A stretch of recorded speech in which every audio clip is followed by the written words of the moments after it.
folks, welcome back to the channel. Today we're going to be doing some work on the 5010. The goal is to work on the lower linkage today. I'm going to remove it from the bike, to replace some bearings, and pack it with grease. So let's get into that. As you can see, the bike is in full off-season mode. I've already taken off the front and rear tire, taken off the pedals, taken off the seat, and taken out the shock. We're going to focus on taking out the lower link right now. So to start this off, we have to remove these outer ones. Let's get the other one. I'm at it. Oh, this is going to take out the whole cone as well. All right, cool. See, between that bolt, there is this tiny little washer, and then there's this big cone washer. And the cone washer is fit with a 6mm. This thing, if you don't have it, you're not going to be able to keep this thing in there tight. So this thing actually like compresses and keeps the pivot bolts in place. This is just an 8mm. Comes out pretty easily. It's only like supposed to be in there like 6 Newton meters, so it shouldn't be that hard.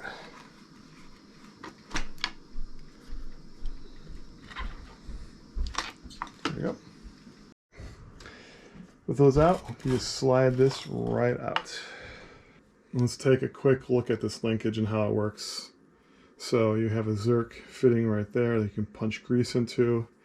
You have these end caps. Just need to take these off. There are your bearings. So I'm going to wipe this down, clean it off with some isopropyl alcohol, and then we'll get to removing the bearings. So this is a service you need to do probably once a year, and all I really do is check to see if everything's spinning okay, and these two are spinning pretty well. This one's fine. This one's a little crunchy. It's hard to see how these are built, but there is, inside of these bearings, there is a tube that runs across, and it has an opening on one end. And when we punch that opening, I'm going to use to punch out the bearing. It's also used to provide grease through the grease port, but we're going to punch the bearing out with it today. When we do this, we want to make sure we get the right size, because we want it to be just big enough to get in there to have some purchase. All right, here we go. There you go. Couple hits, knocks it right out. So you can see this bearing is opened on this side and closed on this side, and you can kind of see how that is actually looking like it needs a lot of grease. It's a little bit older, and this is what happens is these run out of grease, and then these bearings don't move as well. So you can probably repack this with grease and then give it another go. But you can also get replacement bearings from Santa Cruz. I'll put that over there. Now that we got this out, you can kind of see what that looks like, and I can take this thing out, and you can see this is kind of pretty nasty in here. You got the old grease in there, and you got this little container, this tube, and this is what so there's a little notch there, so you can get your bit right in there and knock it right out. But this is also used to help them so they can apply grease to these bearings. There you go. Punch it out. Probably needs, this is pretty ugly compared to what it should look like. For reference, this is what a freshly packed bearing kind of looks like.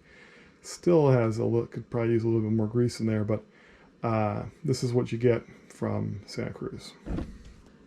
And we'll do the side by side so you can kind of see how black that one is compared to the other one. To put a new one in there, we're going to add a little bit of grease around it to help it slide in. And then we just kind of press it in like that. So I don't ever wear gloves, so I'm just going to put the grease right on here. It's good for my skin. Just lube that up just a little bit. Just needs to help it. Doesn't need to actually like keep it in there, just so it slides in a little bit easier.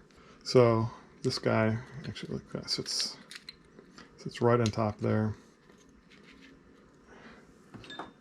Slide this through here. Now, in the ideal world, I would have a washer on this side. So I'd have another one of these. In the ideal world, I have another one of these, but I actually have a small one. And so I'm just going to help that. And really all I'm doing that for is to help keep the keep it center. And I'm only doing one bearing at a time. So, and then this is pretty straightforward. Just kind of slide it in. And it, you know, it goes really pretty easy. It's just like that.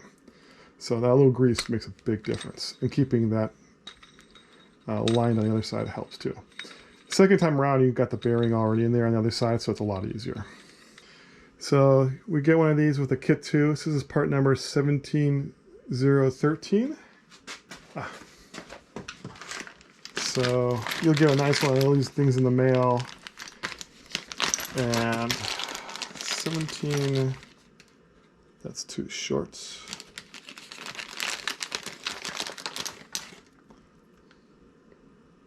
1713.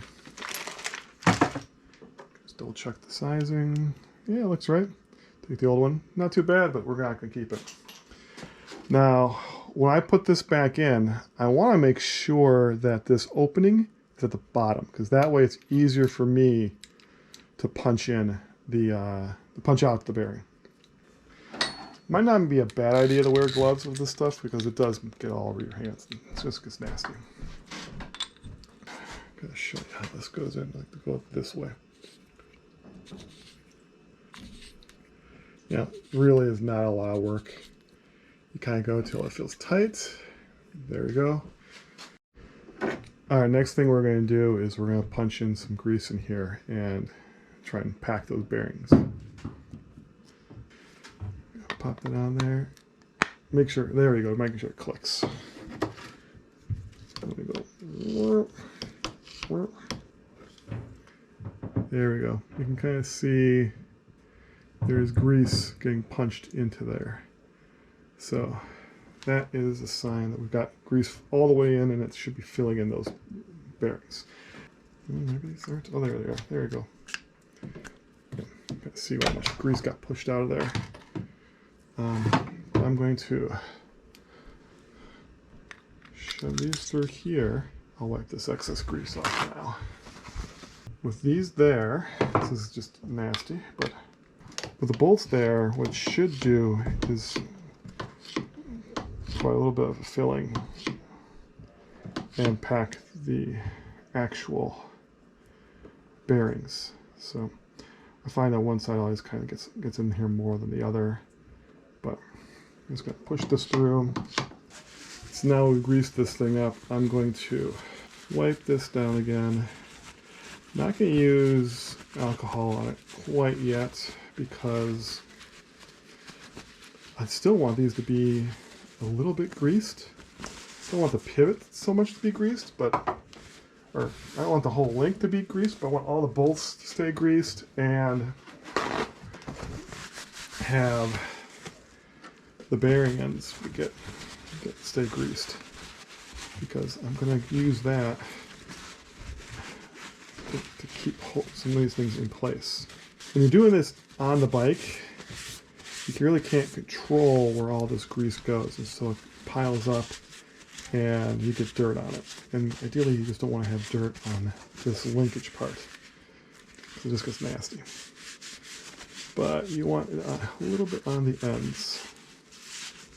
So we've packed it with grease, we've removed the bearings, now we got to put it back in the bike. So now we have these guys. I'm going to put these on here with a little bit of grease, help them stay in place. All right, so the little ones go into the back, the big one goes in the front. Leaving a little bit of grease on this.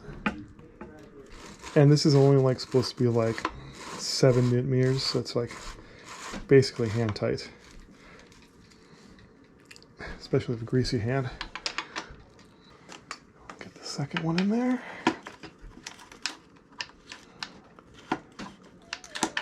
Yeah, nice to do that with the brake, or nice to do that with the shock off the bike.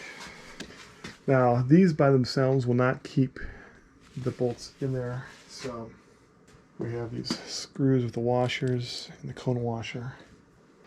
And we just tighten this up. This tightens up to, I believe it's 15. I think it's 15 newton-meters, but I'll get a torque wrench for that and finish it off. So from start to finish, that only takes about a half hour. This is one of those things what I always do once a year, remove all the bearings. You can definitely do this during the season as well.